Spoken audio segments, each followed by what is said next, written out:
YouTube though.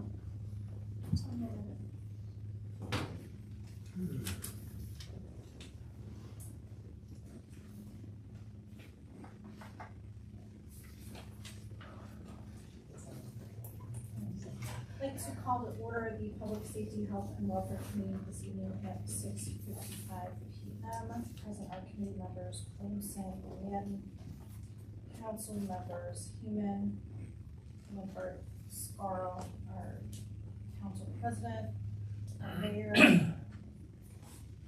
assistant law director, finance director, HR director, economic development director, safety director, back here, rec director, special assistants, the mayor, and guests. On the agenda this evening is liquor permit transfer number 7637490 for SMA Spirits, doing business as Travelers Grill, second floor and deck, located at 24532 Lane Road. After review by the police department and finding no issues, I would recommend we make a motion to not object to the liquor permit transfer number. Are there any questions from committee or council?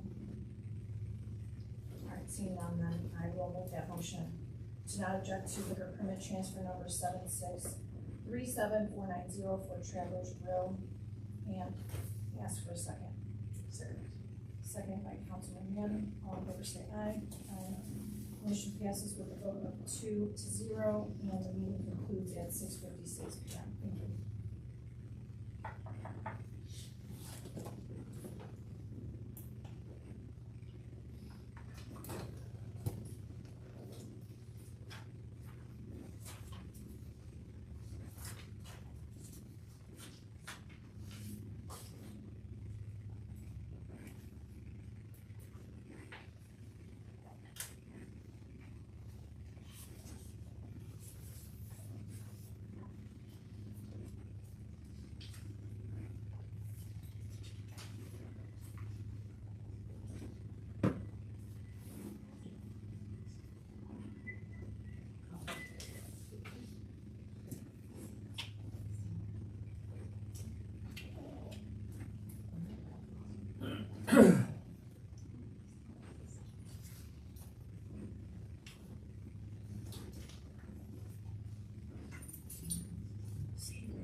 If I swap this over there, could you put that into the board by view? Yeah, you would. No, it's fine, because mine probably won't charge anything.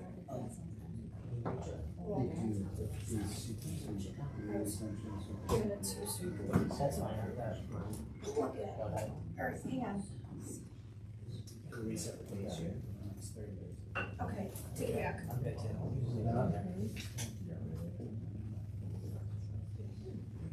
Oh, that's a good question. Yeah, it's working. Yeah, it's working. It's working. Yeah. The one in your office will work with this charger. My refrigerator says different. Maybe the other. I didn't stick my finger in Maybe I it. should unplug the refrigerator.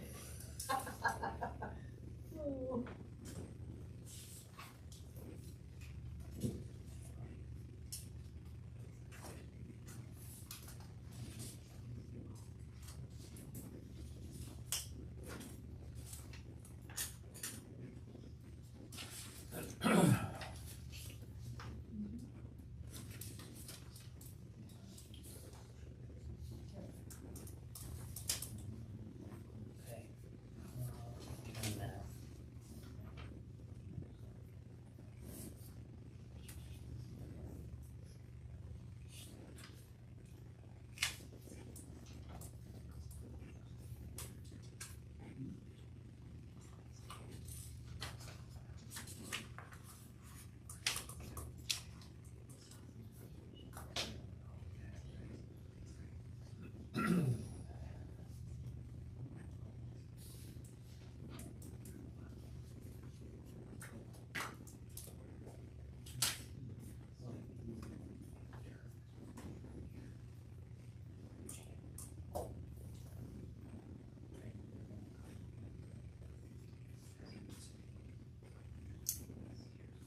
Okay, at this time, I'd like to start the Building Zoning Development Committee meeting at 7 o'clock on the 12th of September 2023. Present are committee members Lindbergh and Keenan, council member, and Williamson, that's right. Just finance, Chris isn't. Thanks. I was about to, it's like eating. All right. Committee members council members Gilchrist, Madden, Scarl, the Economic Development Director, Recreation Development Director, Human Resources Director, Mayor, Special Assistant to the Mayor, Finance Director, and guests, Assistant Law Director, and guests. On the agenda are ordinances 2023-88, which is to amend chapter 1126.06, and ordinance 2023-97, which is a parcel improvement for Brook Park, establishing a Brook Park tip. And lastly, PDC case number 23-24999. First, let's discuss ordinance 2023-88. The amendment to the chapter 1126.06. Mr. Upton, I believe you're going to speak to that. Yes, Mr. Chairman, thank you. The amendment to chapter 1126.06 really, as I stated at the public hearing, it kind of just changes the dance of the order in which we receive certain sets of drawings relative to the engineer's office. And so, in comparing ourselves with peer communities like Avon Lake, Berea, Brook Park, Fairview Park, City of Cleveland, North Royalton, and others, all of those municipalities do not require what are considered to be final engineered drawings and final engineered calculations.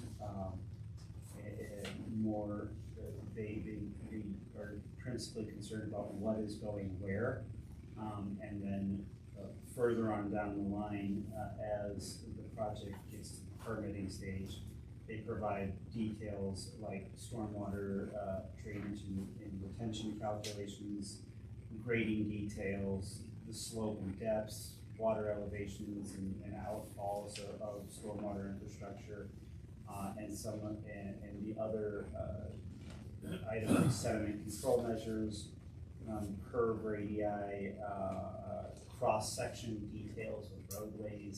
Those are all matters that are handled in the final permitting stage with our engineer's office. And so what we're trying to do is lower the barrier to entry so that the planning commission can do its diligence in determining the what and the where.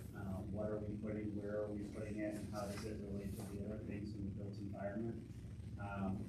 Throughout my career, I've never had a planning commission member at any of the municipalities I worked for challenge or question the stormwater retention calculations in a set of drawings. It just doesn't happen. So what we're trying to do is kind of rebalance the pendulum, if you will, find that middle couple of chords where we're being a little bit more business friendly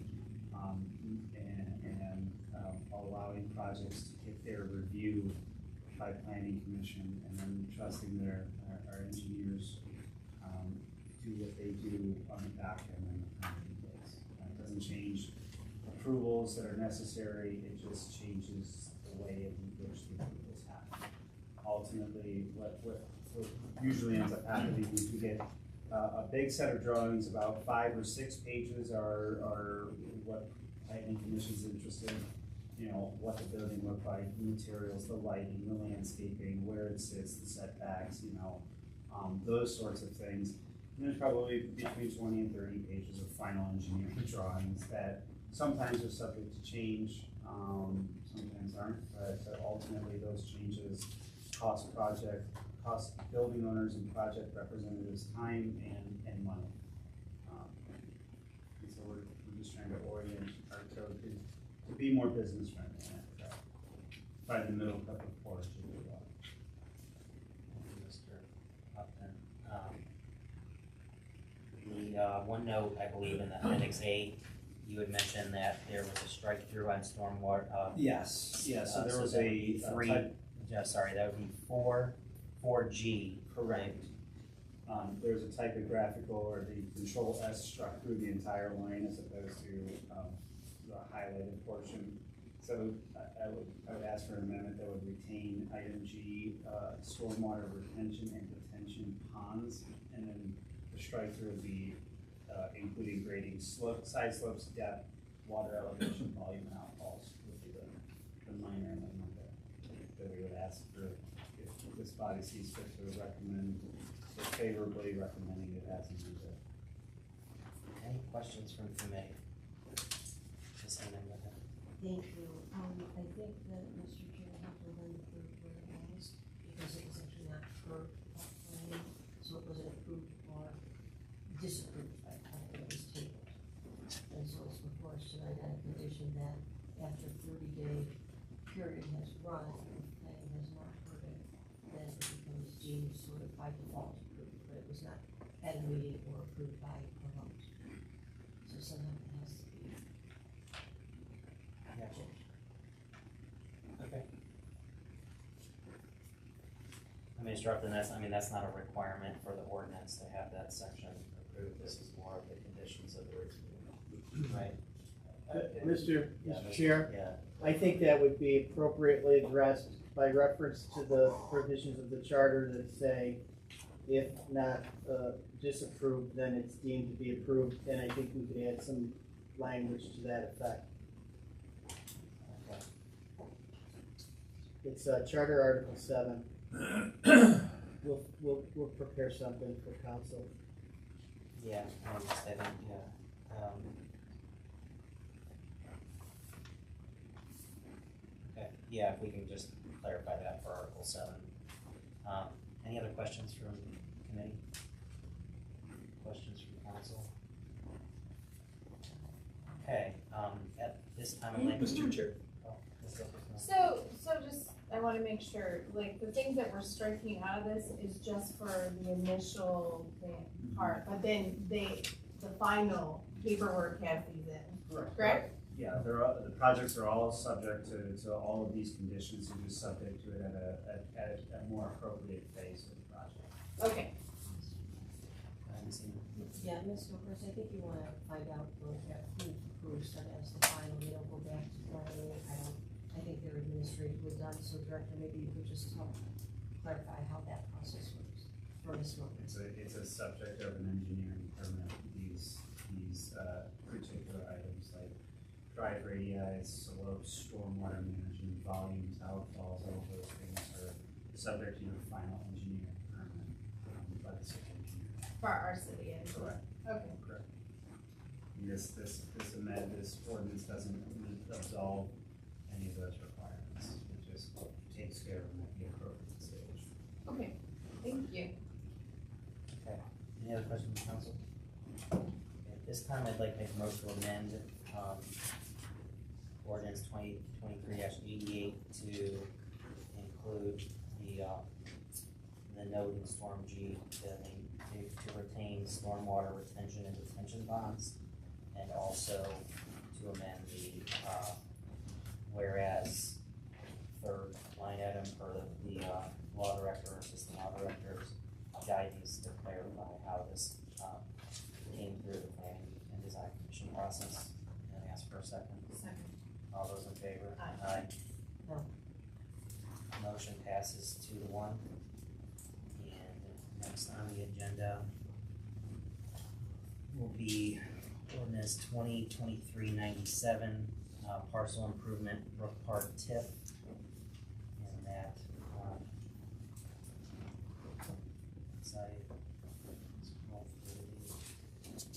an ordinance declaring improvements to certain parcels of real property in the Brook Park Road District be a public purpose and exempt from taxation, describing the public improvements to be made directly benefit such parcels, and owners of the improvements on such parcels to make service payments in lieu of tax pursuant to Ohio Revised Code, section 5709.40, 5709.42, 5709.43, and providing for the distribution of those service payments. Mr. Upton, you have the floor. Thank you, Mr. Chairman. Before I get started in kind of discussing this legislation, we'd ask that this be held in committee for a meeting to clarify a couple of items with respect to the map that's shown in one of the exhibits. So just by way of reference, we'll just ask this to be held for one meeting. The ordinance before you, the most important thing that I can say about this ordinance is that the TIF leaves the schools completely whole. This does not touch any of the school's revenues. This is typically for each dollar of property taxes, 70 cents of that dollar goes to the schools.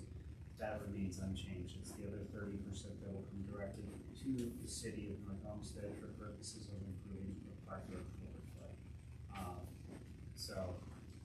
It is a way for the city to leverage some of the real estate investment coming in and along that corridor to have a continuous improvement fund to further expand our active transportation, bike, and trail network in and along the Park Road corridor, as well as continuing to upkeep with the maintenance, resurfacing, guardrails, all of the things included in the first exhibit.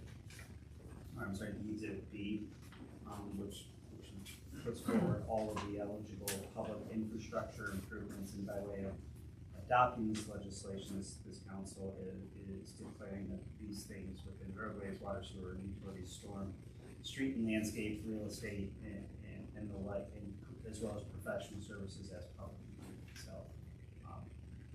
it really is about just leveraging the investment that's coming to position ourselves to continue to improve our corridor. So just a quick question on the real estate. When you say acquisition of real estate or interests, including easements, is the primary purpose of that for easements to satisfy the other ones, or does that also include acquisition of property that could potentially be used for other economic development purposes? Potentially. I think more to the point on this particular piece of legislation, they maybe do contemplate at some point if there was protected bike lanes and there's a right-of-way acquisition or things of that nature is kind of what this more so contemplates. If you look up and down Brook Park Road to where the termini of the TIF is, all of that land is pretty well spoken for and developed, with the exception of the few parcels that are to be developed in the near future. So it's not the intent of the administration to use this as a source of funds to then acquire properties for purposes of traditional economic development. Okay.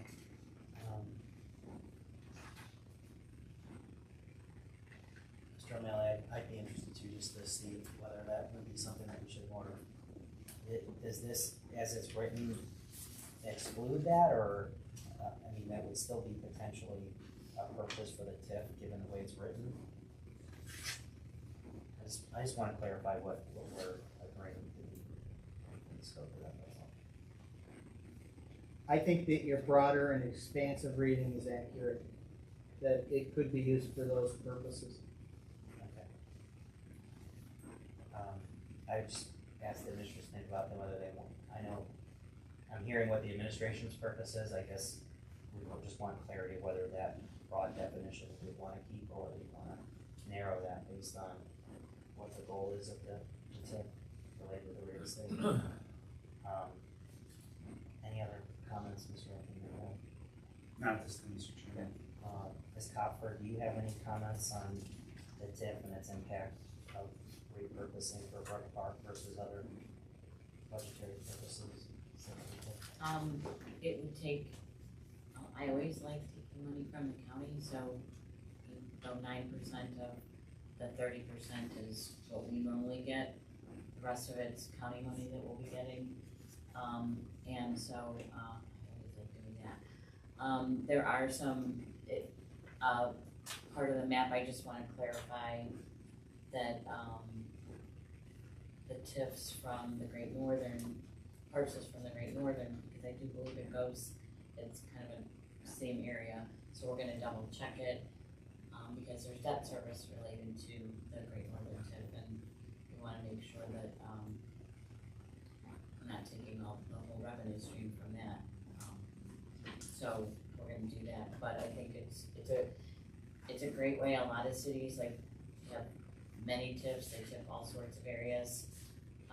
We just dipped our toes in with the Great Northern, and, it's a way to help doing infrastructure improvements, and, it can touch, if it touches the TIF area, like Lorraine Road could be impacted from it, because Lorraine Road impacts that Brook Park, so it's much broader than you would think from reading that you could do, and so I think that leverages money for good infrastructure improvements that we have to make. Thank you. Any questions from the committee? Jessica? Yeah, just to put on the record that these are commercial properties, parcels from there, I mean, because if someone were to look at them, they have to shade it as a little white, and they might not notice that they're commercial. Thank you. Any other questions from the committee? Questions from the council? Anyone else? Okay, yeah, if you could just, before the meeting, let's just determine whether we wanted that, to do that or not. I just wanna make sure we're voting. May I? Sure. This is more of just a language correction, it's not an amendment suggestion, but in section 7, where it says council hereby authorizes, it says the city attorney, and that implies here anyway that that's an outside attorney or something like that. So I think maybe that should be changed to law director. And then it says city auditor, and the city doesn't have an auditor. And I think that should be changed to finance director. Director of Finance. Director of finance, whatever. Who You know, I performs the understand this functions is of probably auditor and- done from a boilerplate thing and all that, but the city auditor is something specific in the revised code of that, so. Yeah, any issues with that, Mr. Upton? With city auditor, I don't necessarily have an issue with the city attorney. This document was prepared by outside legal counsel. The outside legal counsel advises on economic development related issues at Squire, Patent Bog, so I would want to leave that flexibility in there with respect to city attorney. Could be the city's own attorney, or it could be outside legal counsel that the director of law authorizes us to engage for purposes of this specialized area of the law.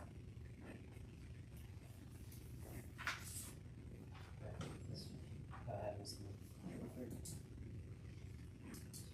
Yeah, so you're saying, I mean, it gets appointed through the law department, right? Correct. By charter, I mean, the law director authorizes outside legal counsel. So the city auditor should be changed. Correct. Yeah, that should say finance, director of finance. Okay, any other questions from council for any? Okay, this time I'd like to amend section 7 of ordinance 2023-97 for our discussion here to correct the city auditor, the director of finance. Ask for a second. Second.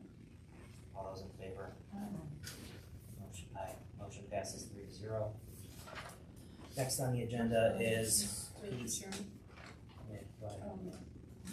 if the committee would please hold this piece of Oh, legislation thank you. until the Yes. administration. Yeah, that's good. Thank I you. didn't approve it, I just amended it, so that's good. Okay, at this time, I'd make a motion to recommend 2023-97 be held in committee, and ask for a second. Second. All those in favor?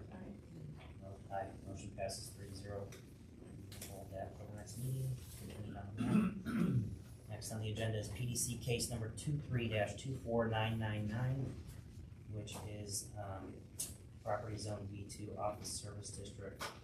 And the proposal consists of additional use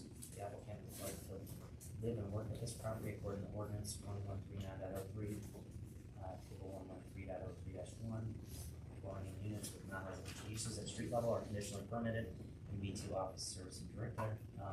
Mr. Upton, any comments on the plan recommendation? Planning Commission heard this item at a regularly scheduled planning commission meeting, recommended it unanimously. This gentleman, if you know the plaza over by Fire Station 2 where the barber shop is, it's the house directly adjacent to it. You may have remembered that there was a house there until you took the tree down, and it was dead. But he is operating his home remodeling business out of the first floor. His daughter is a student in North Homestead Schools, wants to remodel the second floor and live upstairs with his daughter and run his business out of the first floor. It is one of those homes that got rezoned as part of the last zoning effort, and it's still a single family home, so it's kind of peculiar in this case. And we think it's a good use of the property. We encourage the council to grant the CUP. Any questions from committee? Ms. Ely? Not a question, but a comment. This had restrictions, Mrs. Director O'Malley, can you explain? They were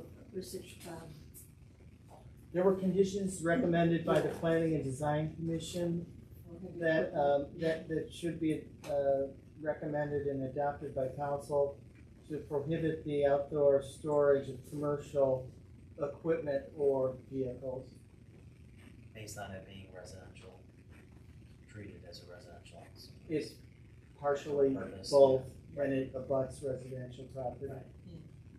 Yeah. He had a storage building that he indicated he would be using for his business operation, and the thought was, absent a specific restriction, you might see any number of commercial vehicles and equipment and construction materials being stored outdoors.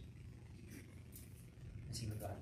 The property is very deep, right, so while he might have a van that says, his company name on it, that's what it is, quite acceptable, but it, didn't want to back home that kind of heavy equipment. So those were conditions that he could have stored on the property, perhaps in the back, like one of the building. And he assured us that that's not the type of work that he does, so that was the approval of it. Very nice plan, very nice use of the property, kind of similar to the aquatic rooms thing and some of those other types of businesses. But I thought you should at least know that. Yeah, thank you. Any other comments or questions from administration, council? Okay, at this time, I'd like a motion to recommend approval PDC 23-24999 29420 Lorraine Road, Patrick Moran, with the recommendations of the planning commission, and ask for a second. Second. All those in favor? Aye. Motion passes 3-0. And I will conclude the Building Zone Development Committee meeting at 7:23 p.m.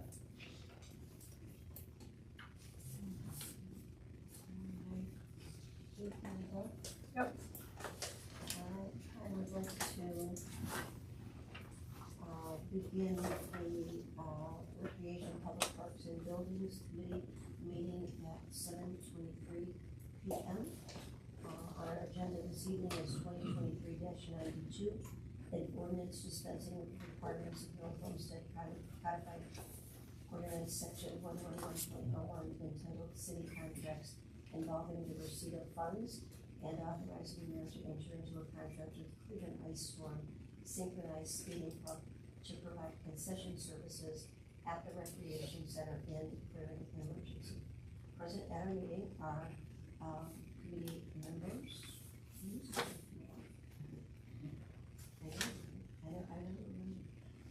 Myself, Mr. Squirrel, and Mr. Lindbergh, Council President Prasad, Council members Gilchrist, Madden, Squirrel Williamson, the mayor, the assistant law director, finance director, human resource director, economic development director, recreation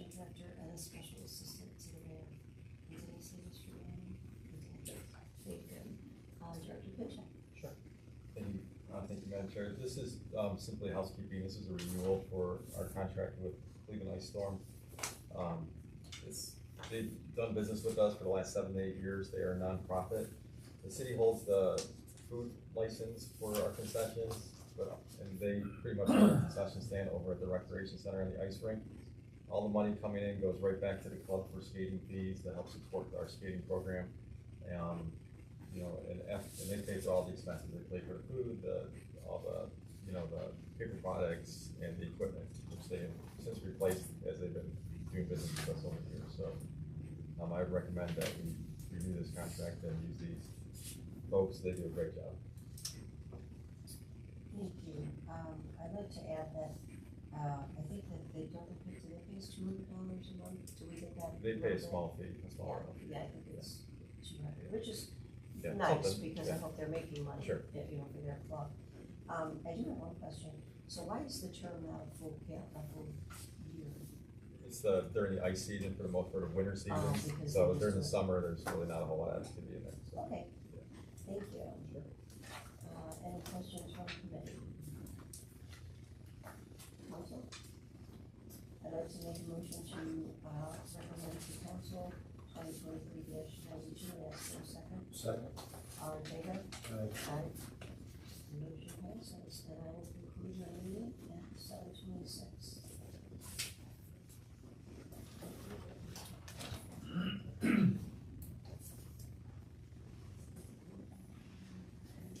All right, I will begin the finance committee meeting, on September 2023 at 7:27 PM. Present are committee members Lambert and Williamson, council members Keeman, Gilchrist, Madden, Scarl, the economic development director, the HR director, the recreation director, the mayor, the special assistant to the mayor, the finance director, assistant law director, and guests. On the agenda is Resolution 2023-91, which is a 2023 tax rate, ordinance 2023-94 for sale of parcel 233-26063, ordinance 2023-96, sale of parcel 237-19-027, and resolution 2023-98 land water conservation grant. We'll start off with the tax rate with the finance director. Go ahead. Yes, Mr. Chair, this is, an ordinance that we do every year, which, accepts the tax rates as determined by the Budget Commission for, the property tax levies. The total millage for the city is 11.8. It's, allocated based on charter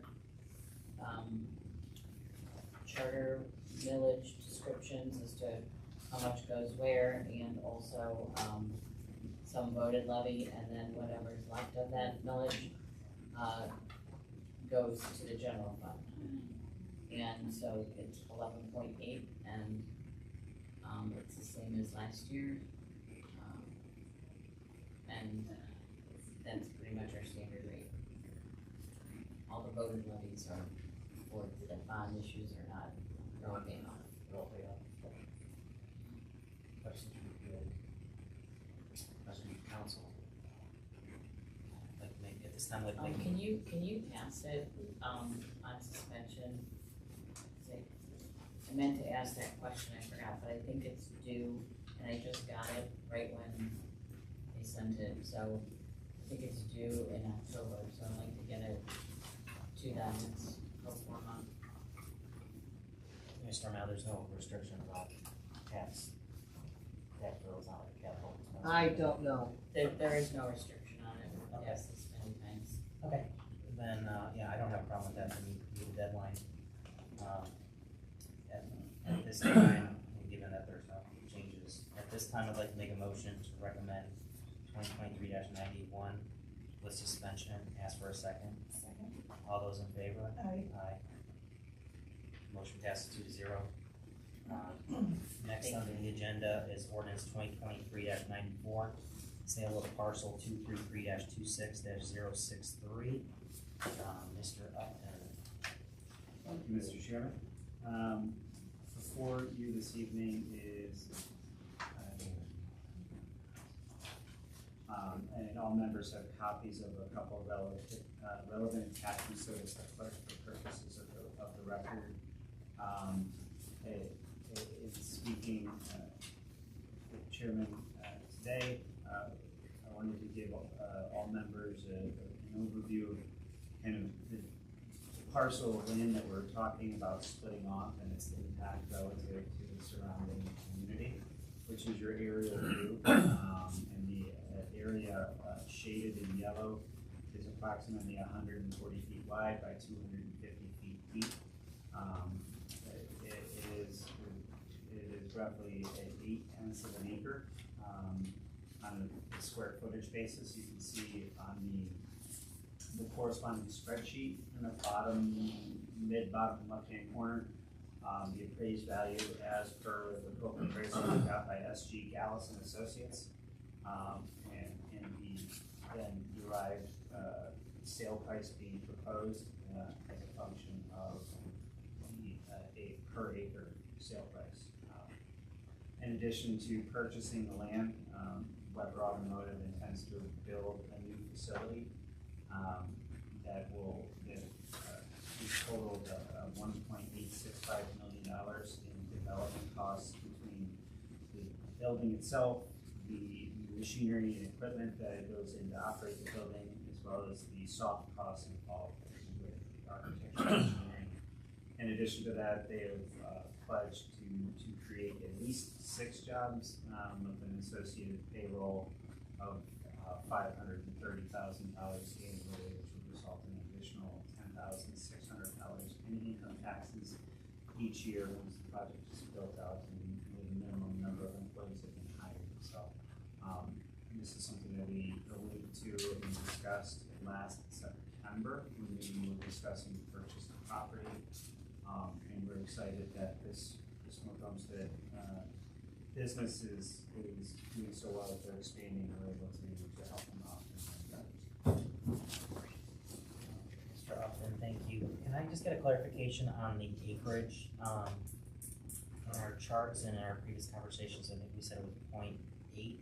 Correct. And in the ordinance document that we got, it says 0.6615.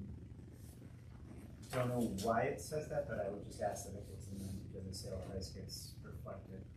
The sale price is correct, the 25,855. Correct. It's just the acreage is incorrect based on what we mentioned in the past.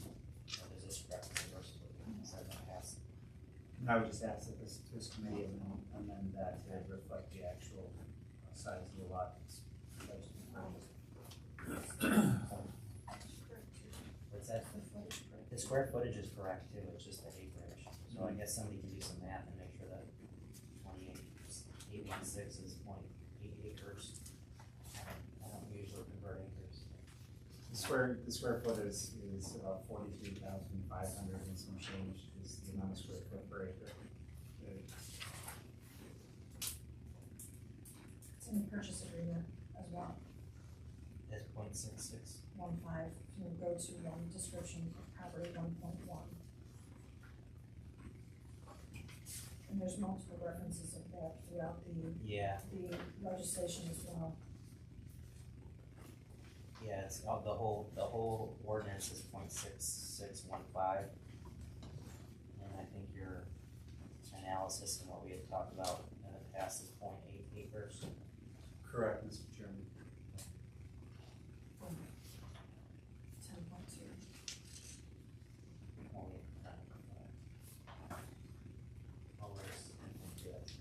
That's the closing conditions, 10 section 10.2, it references it. Oh, 10, okay, section. Yeah. Okay. Alright, well, let's just bypass that for right now and, we'll get any other questions or comments or discussion related to the proposal, and then we can clarify, the acreage conversation. So,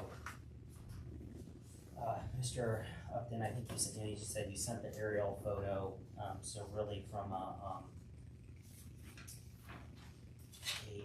residential impact, there looks like there's really only one adjacent property that's impacted by this split lot of the forest property.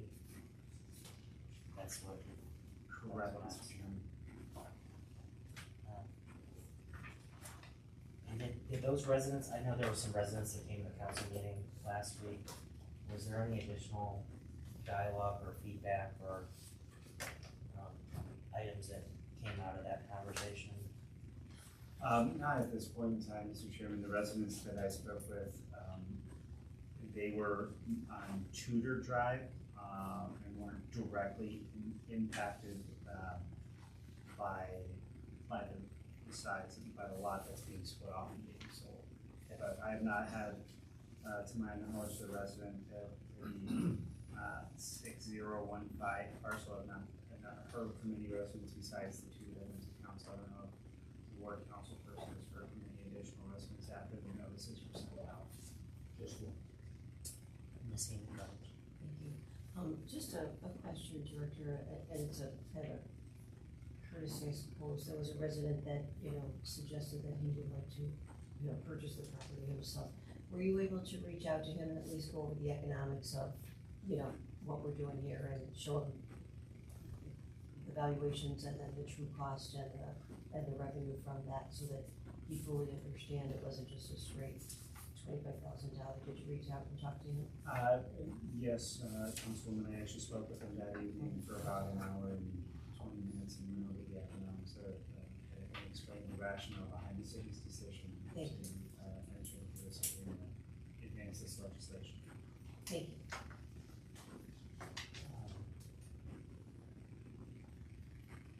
Yeah, just one other, Mr. Upton, I know I've asked this to you, in the past, but this split portion shouldn't have a significant impact on the overall forest property and the availability and potential for what other, I know we've talked about housing as a target area, we don't see that as significantly impacting that. No, Mr. Chairman, one of the things that we've discussed with the Weber Automotive Group was the ability for us to obtain an easement should we need to utilize the stormwater infrastructure that will be in the rear of the building. So if that stormwater infrastructure, we need to poke into it, for lack of a better term, based upon the residential development going on the balance of the forest parcel, we will be able to obtain an easement from them to size up that stormwater infrastructure, so we don't have to build a secondary pond somewhere else. So for that reason, I don't think it significantly impacts the immediate yield one way or another. And then one other question I had, so as we're discussing here, this is strictly on a land sale, but I would assume that any building or design decisions would kind of factor in the future use of that property as part of the. Correct, and the way in which the law director crafted the purchase and sale agreement, it doesn't actually close until they've received the approvals, right? And so if they go through the whole process and for whatever reason, planning commission and or this body does not approve the final development plan, we're not left with a marooned split parcel that's owned by someone else. It contemplates the approval processes needed to kind of get all of the approvals in line. And probably doesn't transfer until such time that they've done so. Any other questions from council? Go ahead, Mr. Strong. Thank you, Mr. Chair. Director Upton, the backyards, there's 5 of them on Berkshire. What is their fence line, basically? Is there a fence there? Is it just open to the forest property? Is there any kind of buffer for them now, do you know of? Councilman, I've not walked the entire depth of the property. However, I don't believe that it's fenced off in any way, shape, or So form. it's just a probably site tree line? Correct. And then the ones that live on Tudor that were here, they're concerned about trees being removed. For this development, it doesn't seem like any of those trees will be coming out. And do we approximately know how many trees are gonna have to be removed for this property, for the 250 by 140? Not at this time, Councilman. Will we have anything Correct. in the future for that? As part of their development plan, they'll have to put forward what's called a tree preservation plan, where they will show us the trees that they will attempt to save on the property. And one of the things that the mayor and I have discussed, and I know we've discussed, is including within the RFQ, no-cut easements around some measure of the border of the property to maintain what your constituents on Berkshire and Tudor enjoy as a nice wooded lot. I know the neighborhood I live in has a no-cut easement around the same type of deal around the nice tall mature tree. So as we spoke last year, I think that was one of the benefits of us owning it, is we can, if it was just sold off to John Smith developers, they conceivably clear cut everything. And I think that's what the residents are really concerned about there. I mean, they just, want to have some trees there, they want to be able to enjoy what they've had for, since they bought the home. Yeah, Mr. Scarles, note that this piece of property really isn't in the tree laden area for a school. It's pretty open and barren over there, so this, what you're talking about as far as impact to Tudor, that's a separate piece of the property. Any other questions from council? Or committee? Okay. Go ahead, Mrs. Childers. Do you know what they're gonna put there? Like, what do they want to do? It's really interesting. They are leaning into the battery vehicles, electric vehicles, and so what they want to do is have a place to do work on EVs. And one of the niches that they're looking to get into, believe it or not, is if you take the old muscle cars, like your little Corvettes and maybe some of your old cruisers that you can't find parts for, and you retrofit them for EV engines. Is one of the things they want to do. It's really neat the way that they're thinking about it. I will say that if this development plan moves forward and it's ultimately approved, this council will see legislation relative to creating a clean energy assessment district that will allow them to access some alternative financing for clean energy improvements to make the building basically like a LEED certified building, where it's really has a de minimis impact on the environment and it allows them to build to a much higher standard in terms of energy efficiency. So they're really, it seems like they're wrenching on just your average vehicles, but they're really leaning into some innovative stuff in the automotive space.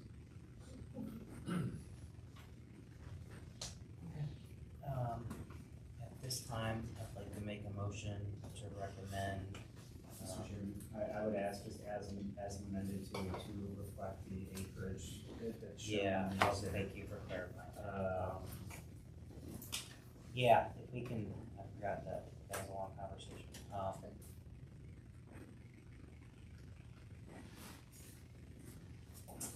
I'll set up, can we just set up a few minutes before the council meeting next week to just kind of review? So is the site plan, is this accurate? Correct. Accurate site plan? Correct, that is two Aerial wise? Yes. Okay. Okay, so this won't change? No. What we're looking at? No. Okay, it's just, what is the numbers look like for that? Okay. No, that's a 250-foot depth and Okay. the property width is the same as 140 feet wide. Okay, so, at this time, I'd like to make a motion to recommend ordinance 2023-94 with, as amended by the updates to the proper acreage in the documentation, and ask for a second. Yeah, I said in the documentation, so,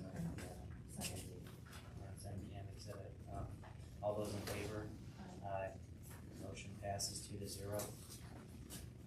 Next on the agenda is, ordinance.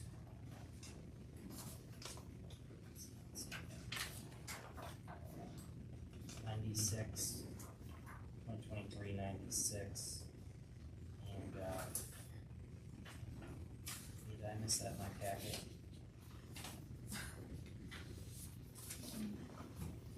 There it is, I got it, I'm good. Okay.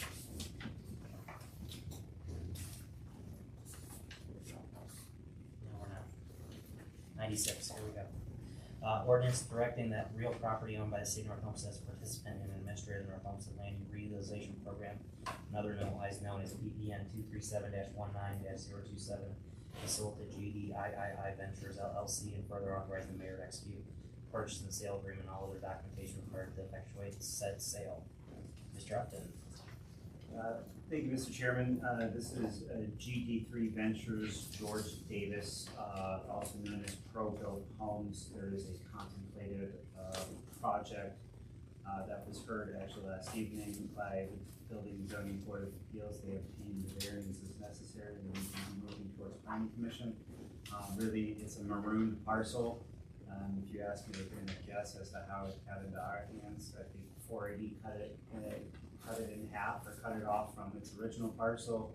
It kind of got left there, back couch between Brook Park and 480, behind the Mark Lewis family's parcels, and probably forgotten about.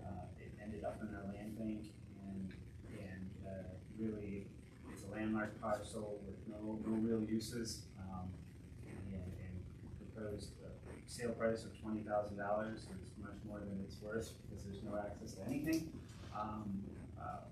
But it's in line with the current value as stated in the county fiscal office. So same deal as the preceding sale with one caveat. There is the finance director's got to ascertain who gets paid and how much is left at the end of the day for the further use of the land bank program as set forth by statute.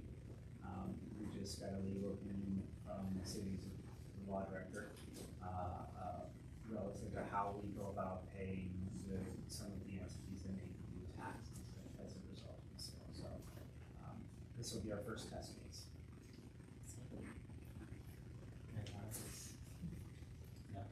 It's literally found money at this point. Yeah, just figure out who has the check or how. Okay. Any questions from committee? Questions from council? Ms. Heeman? So it's $20,000 is the purchase price, it's blank in the exhibit, so I just wanted to make sure that is what, or you That is correct. proposed, so we are getting $20,000, yes? Well, the purchase price is $20,000. Well, yeah, not, Correct. sorry, Mhm. but we just want the $20,000, Mr. Upton. Okay, the other question that I have, if I may, the second question, is this what the project you referred to as Grace? Is that Correct. This, Yes. yes. The Brook Park and Grace Commons. Yeah, okay, I just wanted to make sure. Mhm. All right. And if I can comment, I did have a meeting with Mr. Upton and residents about this, and they were very receptive. I think there were just two, I think, because it is such a small little kind of cut out piece of leftover land, actually. So it's, I think, a very good use of the property, and the residents were very pleased with that. Okay, any other questions from council? At this time, I'd like to make a motion to recommend resolution 2023-98 and ask for a second. 96, sorry. 96 and ask for a second. Second. All those in favor? Aye. Motion passes 2-0. And next on the agenda is resolution 2023-98, which is a resolution authorizing the mayor on behalf of the city to apply for grant funding through the Ohio Department of Natural Resources for funding to be used for improvements at North Homestead Park and declaring an emergency. Is this Mr. Upton or is this Mr.? You speak to someone else, Mr. Chairman. Where? Go ahead, I'll you can take check, thanks. Thank you, sir. This is a grant that we are working with McCully and Associates with, for improvements at North Olmsted Community Park up to $500,000. It's a matching grant. We definitely qualify for many of the aspects and the items that we would like to improve, such as restrooms, pavilions, walking trails, ball fields, you know, everything that we're talking about doing for the renovation of the park. So this would be a huge asset if we were to get it, and they are well on their way into compiling all the information and getting ready to apply. This is November 15th deadline for the grant, and it includes some public engagement meetings for the park that we'll have in October with dates to be determined very shortly. So just to clarify, and so this is a matching grant for $500,000. What of that has anything been approved within the budget for projects currently? So we currently have $150,000 ARPA funds from the ARPA funds. We have we have a matching $150,000 grant from Senator Grove's office, I believe. So plus another $400,000 as part of the cell tower at North Olmsted Community Park, the sale of the ground lease. So we would well be on our way to matching this. Matching grant with the grant. For sure.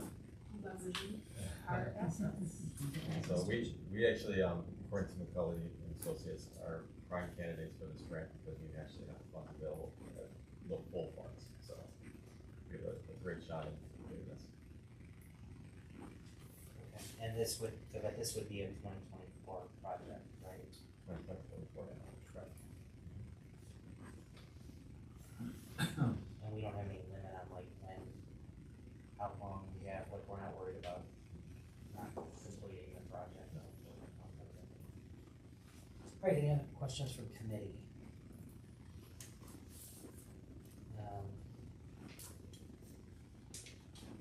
I do have a question then. When is this project being formally presented? So we are working with our engineer, city's engineer, Jeff Pulaski from Fountain Valley Engineers. He's actually doing renderings currently.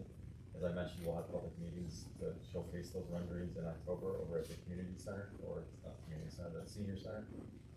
2 different meetings, 2 different times, 2 different weeks, to get public input on that and to show the renderings to the public. With those, we'll take it back, you know, then we'll request RFPs and all those good things and take it to the public and to city council, so. And then if for some reason we wouldn't move forward with that project, what happens to the grant? We just return it. Hopefully that does not happen. Sure. Hey, You see the crestfallen look on his face. I mean, what do you mean? just have to ask the question on future projects, right? So that's good. Any questions from the committee again, council? All right, at this time, I'd like to make a motion to recommend resolution 2023-98, ask for a second. Second. All those in favor? Aye. Aye. Motion passes 2-0, and I will conclude the finance committee meeting at 7:25 p.m.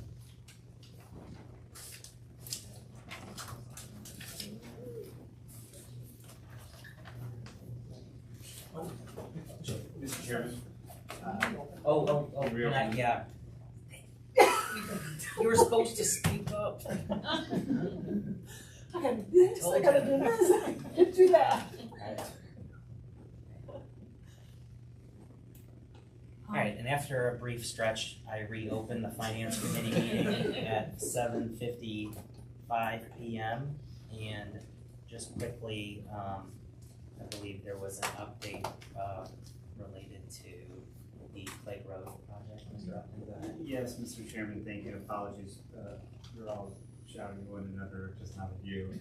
So it's as much on us as anything. So the county reached out to our engineer, and through the Ohio Public Works Commission, they score projects based upon who's submitting the grant and a bunch of other matrix criteria, and they came to the conclusion that the grant could score much higher if the city was the lead applicant for the Ohio Public Works Commission funding for the Lake Road resurfacing. Project is going to happen one way or another. We just like to do it with as much of someone else's money as possible. And so that is going to necessitate that we move forward with the grant application that's due on Thursday. So they gave us a whole day and a half notice that we are the lead applicant. We intend to bring legislation to council on Tuesday and ask for it under suspension and emergency to satisfy with the requirements of OPWC and the like. The county was going to apply for the funds regardless, it's just more advantageous and it helps our chances in actually getting funding if we're the applicant, not the county. We get, I think it's 6 additional points, which is It's a lot. Mr. Chair, also, I did talk with the law director, and he said that we can do it retroactively, but we just wanted to make sure that you were all on board. Either we get them, we apply, and I sign off on the documentation tomorrow, and we could potentially get $1.5 million, or we don't. So we think this is really important, and I did connect with our clerk and with the law director, kind of get guidance on talking about this here. I mean, he said, this is a Definitely. well-known project, this isn't something new that somebody proposed, and it's just the funding around something that we've already been moving forward with in our budget and plan and county program.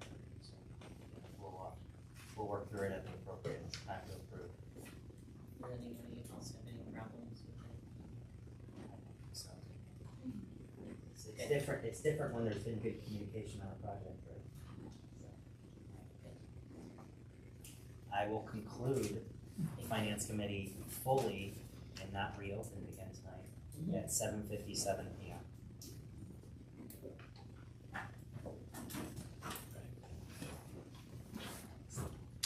Okay, to call the Environmental Control Committee meeting to order at 7:58. Present are committee members Scarrow, Gilchrist, Madden, council members Williamson, Heeman, Limpert, council president Broussard, the mayor, law director, assistant law director, finance director, HR director, economic director, recreation director, special assistant to the mayor, and guests. On the agenda tonight is 2 items. First item is ordinance 2023-93, an ordinance authorizing the mayor to enter into a memorandum of understanding and site license agreement with Rust Belt Riders Composting LLC. Mayor, who would be speaking on behalf of your Thank you, administration? Mr. Chairman, Director Upton. Go ahead, Mr. Upton. Mr. Chairman, good evening. This is kind of the definition of a citizen-led initiative. We had some citizens reach out to Service Director Carney because they actually take their compost materials, put them in a 5-gallon bucket and drive them to another municipality that has the receptacles to receive these, the compost items. We reached out to Rust Belt Riders, who is the provider of that municipality. We had a presentation. I sent the MOU agreement to the law director and asked him to opine as to whether or not the mayor needed to have the authority of the council to enter into it. He indicated that he did, so that's why this legislation is here for you. Just a couple of high points on Rust Belt Riders. They've been around for almost a decade. They're in many municipalities. As close as Rocky River has a drop-off area for their compost. It does not cost the city anything. It is a service that then is subscription-based. I believe it's $12 a month, and you get a unique code to open the receptacles, put your trash in, or trash your compost in, and then it's taken away once a week, and you get a new wash compost can every single week. The only requirements is the site accessibility, safe parking options, and a responsive site host. And then Rust Belt Riders then takes that compost and makes soil and then sells the soil to folks to group. Yes, complete circle of life, if you will, of the compost. Okay, thank you. Couple questions. Where will this be placed up at City Hall here? I would leave that to the service director as to where it would be easiest for him to maintain. I remember we have some. Just, Go ahead. well, the site hasn't been 100% determined yet. The idea is to keep it kind of where our dumpsters are now over in that area, so everything's gonna contain. For the same smell? stuff. For the There smell? shouldn't be smell with compost, I've been told. but, No, no smell? Okay. But it will all be over kind of in the same area that our current dumpsters are, just being closed somewhere that has the lock on the thing, so only the Okay. subscribers can use it. Director Upton, you may not have this answer, but I was just curious, how many residents will utilize this offhand? Do you have any idea on the $12 people? It's quite popular. There are over 2,000 households in the greater Cleveland area that utilize this service from across many different municipalities. I know our mayor's a composter. I don't know if she'll subscribe to the service or not. We, Mr. Chairman, Go ahead. to the director, we have our own compost barrel in our backyard, and it does not smell. I would not tolerate it. I would. But I don't mean to be flippant, but this is quite popular across the region. It'll also help the city reach its sustainability goals that we hope to set in our 2025 master plan. We become a greener, more environmentally friendly community. Okay, one more. Yes, sir. There'll be no other spot in the city that these will be set up, so maybe at City Hall?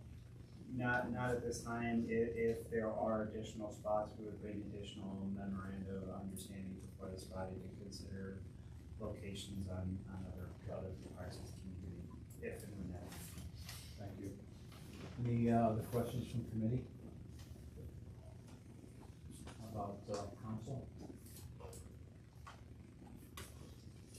Seeing no further questions, I move to recommend 2023-93 and ask for a second. Second. Seconded, all in favor, signify by saying yes. Thank you. Ordinance passes 3-0. The next item we have is going to be 2023-99. This is a resolution authorizing the Director of Public Service to advertise for bids for the purchase of a gasoline-powered leaf vacuum to assist in performance of the city's annual leaf pickup program as detailed in the specifications on file, and authorizing the mayor, following the approval of the Board of Control, to contract for the same with the lowest and best bidder and declaring an emergency.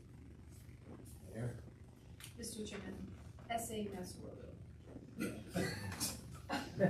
So as I think everyone here knows, we have an outside contractor that does our leaf pickup in the fall months. But during the budget hearing, there was discussion about having the city have a vehicle so that we can kind of supplement that. And so there is no leaf blower on state bid, so our pickup on state bid, so we have to go out to bid as the cost is over the amount, so we have to go out and focus on it. So we have to go out and get quotes and bids and things like that on it. So this is just so that we can go out and follow the process to buy one. And on a side note, that I haven't even had a chance to tell the mayor yet today, but we've been talking about this with our grant writers, and there might actually be some additional, no promises, but there might be some additional funding that we might be able to get through to help kind of fulfill the cost. Absolutely no promises on that yet, but they've identified a potential grant. Thank you. Briefly, I think, a few months ago, I talked to the service director about this. And he seems to think that, some of our residents got left behind, certain hiccups or whatever, and he thinks that this is going to help our service guys go out and just do an extra service for our residents if they are lost in the shuffle, or maybe they put the leaves out a day late, or whatever it is. I think it's a great idea, to do this. My only question is, I know we're buying the leaf machine and that, will we have our trucks retrofitted to have those leaves blown into, or do we already have those? I'm not sure. Mr. Chairman, Sure. we have already started retrofitting those trucks, in order to accommodate that. So, one of the things that we had dealt with last year was just the timing of the leaves when they were falling, like, to your point. Right. There were a number of people who, didn't get their leaves picked up in what we would say was a timely fashion last year, just because of the way that the leaves fell. Having, trucks that are able then to accommodate, our residents and supplement this program that we're already using is why we're asking, council to consider this. So moving forward, the goal is to have all of our trucks retrofitted so that they're able to easily accommodate whatever, whether it's snow or leaves or whatever Mother Nature brings us. Question? Go ahead. I just wanted to add that, I think that council had approved, I think it's called, but it enables these trucks to very quickly be changed from one thing to another, so, and I remember the service director and the fleet manager talking about the truck, the trucks we bought those specifically so that they could be added to that, so this is just that next step, allowing us to do that. And just, I do believe they want suspension, because we would like to get it out to bid so that we can get going on it. There was kind of a question as to whether state bid or there was this outside thing, so it was held up determining the best route to go. And once we determined that it needed legislation, we moved it forward, but, we would like to get it out to bid and then get the best price and purchase it as quickly as possible. Is there any other questions from you? I have a question. Thank you, Sure. Mr. Chair. I'm wondering, what are you gonna do with the leaves? Will a leaf company that we currently work with take the leaves, or do we have a place that we think will put them in the composting bin? Mr. Chairman, to the councilwoman, no, that would be, 3Z, which is the contractor that we use for the leaf pickup. They would haul away, any additional leaves that the city would pick up. Okay, good, so we have a spot. Correct, yes.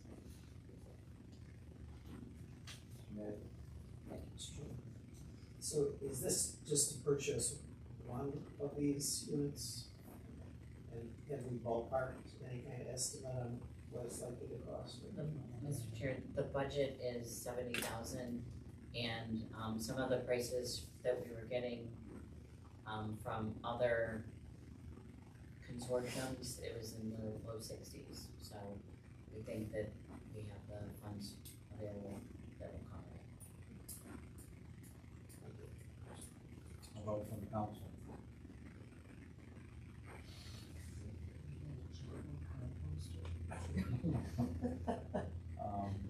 Seeing no further questions, I move to recommend resolution 2023-99 and ask for a second. Second.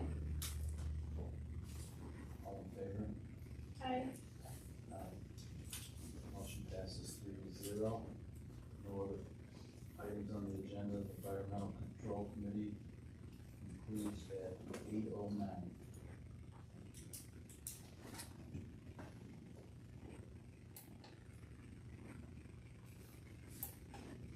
I'd like to begin the Intra-Governmental Relations Committee at 8:09 PM. Present are, Council President Broussard, committee members Gilchrist, Heeman, and Scarl, council members Madden, Lambert, and Williamson. Guests, the mayor, law director, finance director, HR director, economic director, Recreation Director, and Special Assistant to the Mayor.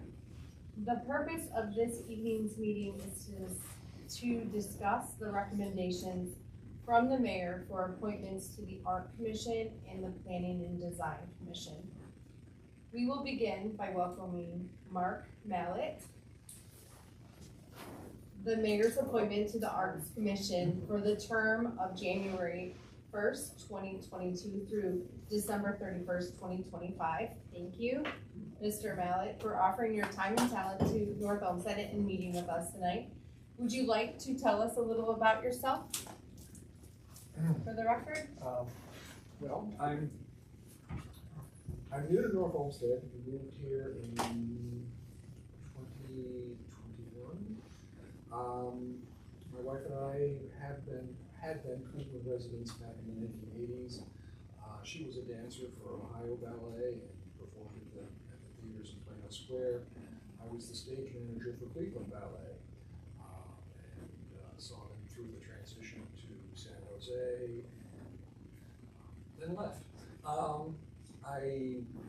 have been a professor up there. I just retired from a professorship at Stockton University in New Jersey. I was half of a two-person performing arts faculty, so I got to handle just about everything except the acting and directing. I come to the commission with a real sense that the arts have a way of changing lives in ways that we don't even really understand. One of the most rewarding experiences I had was when I was teaching at Morehead State University in Kentucky. I was the regional director for the Kentucky Institute for Arts and Education, which was through collaboration with the Kentucky State Arts Board Commission. Bringing professional artists into summer camps with kids, and for a week or 2 weeks at a time. And then we also developed a summer camp for public school teachers to work with the artists and figure out ways to integrate the arts into their lesson plans. So I don't come at the arts as a profession. I come at it as a way of understanding and improving our lives as human beings. And we very much enjoyed our short time here in North Olmsted, and it's a community we want to become more deeply entrenched in and become part of. So that's why I'm here. That's awesome. Thank you. Thank you. Your resume is quite impressive, and I saw you worked on many creative productions. Yeah. Which one was your favorite? That's like asking, yeah, which child? I do like, I remember very fondly the one of the rare instances when I acted as a director, working with a colleague who had done an original translation of a Sophocles play that we prepared and we were invited to present at a conference in Greece. Oh, wow. So it was the first of my 3 trips with students to Greece and Turkey, so. That's pretty cool. That was fixing the mind. Yeah. So you're retired from Yes. in New Jersey, so you don't teach there anymore? No. Oh, okay. Because I was wondering long if you view. had to like commute to work. I don't do 8 o'clock classes. Are there any other questions from committee? No, I just don't have a question. I just want to thank you for wanting to be part of this community, and your resume is unbelievable. Yes. Thank you, Madam Chair. Just like 1 second, Director, when will we get those renderings for the amphitheater? That's right. At our park, because I'm very excited about those But, things. you know, And you will be a wonderful addition to all of If that. I may, in my previous role with the city of Avon Lake, we brought an arts camp for the first time, and it's been very successful now for the last 3 years. And with the park improvements, with the amphitheaters you mentioned, the production that we can put on the park, so I'm very excited to have you on board. The changes just Yeah. continue to ripple. Yeah, awesome. Fantastic. Thank you. Thank you so much for wanting to help us. Any questions from council? Okay. So seeing no further questions, I'm gonna thank you, Mr. Mark Mallett, for your time, and we're going to move on and welcome Mr. Thomas David. Hello. As the mayor's appointment to the Planning and Design Commission to fill a vacant position for the term of January 1st, 2023 to December 31st, 2027. Welcome. Thank you for offering your time and talent to North Olmsted. Would you like to talk a little bit about yourself and introduce yourself as well? Sure. I'm David. This is my wife, Melinda. I've lived in North Olmsted for almost 30 years.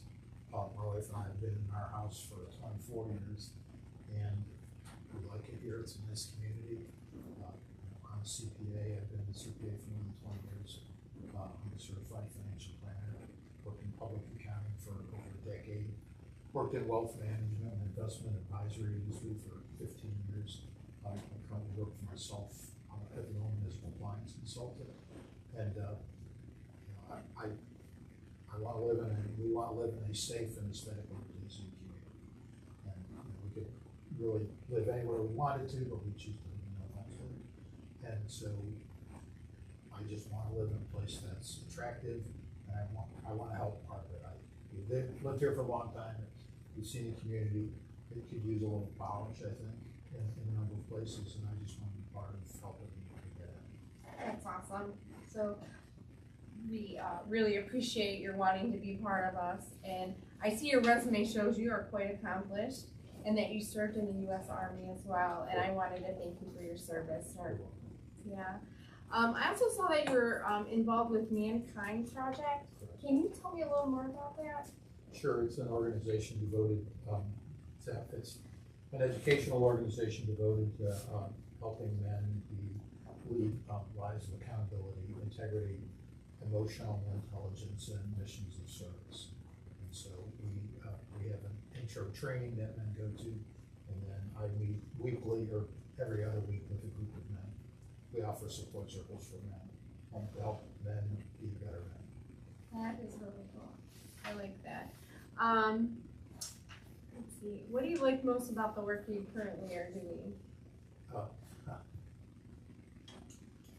So, compliance consultant, I was a chief compliance officer for a number of firms, and there's almost nothing in a firm that isn't touched by compliance. And so I'm used to having a broad perspective on how everything works and how it's supposed to work, and I can really have an impact on improving the way things work.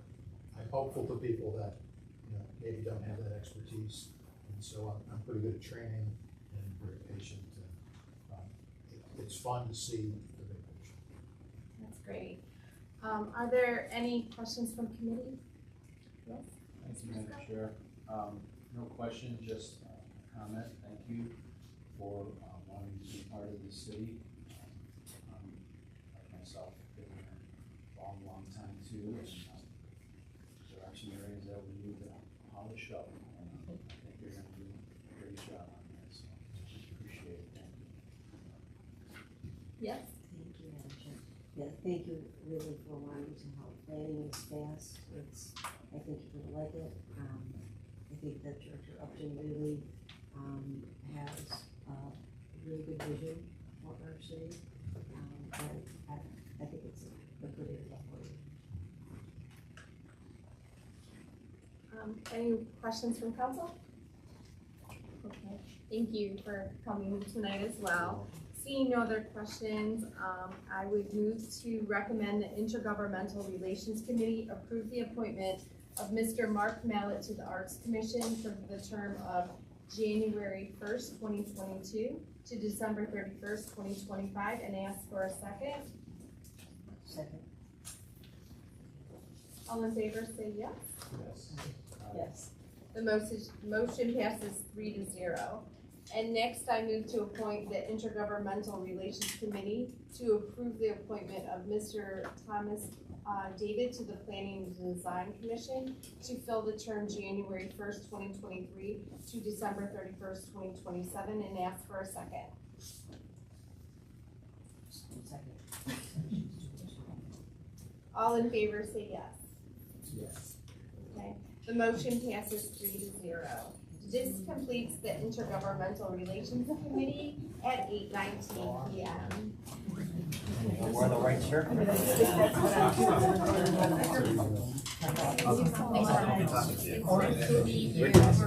have you. Yeah.